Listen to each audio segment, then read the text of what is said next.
everyone, it's Weekly Tech Minute time. Let's get started. Cardlytics, a native ad platform that works with clients such as Starbucks and Chase Bank, announced it's brought on former Pinterest executive Michael Ackerman as the company's first Chief Product and Strategy Officer.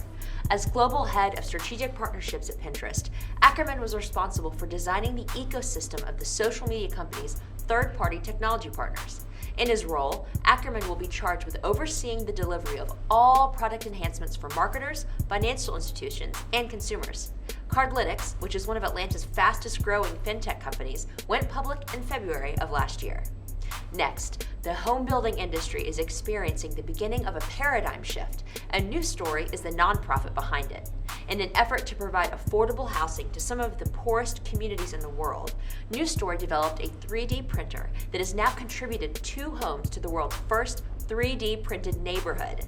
This one-of-a-kind project began last week in a rural village in Mexico, and upon completion, 50 families in the area will be upgrading from a simple shack to these revolutionary 500-square-foot houses, complete with plumbing and sanitation.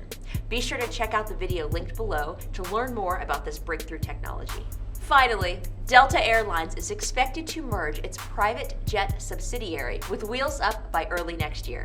The New York-based startup brings the luxury of a private jet to consumers through a membership-based aviation service that guarantees plane availability 24 hours a day, 7 days a week.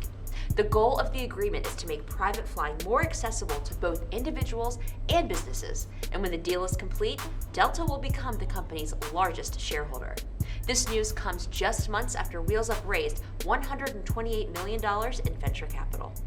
Thank you all so much for watching the Weekly Tech Minute, week after week after week. We love your likes, comments, and shares, and just thank you so much for watching.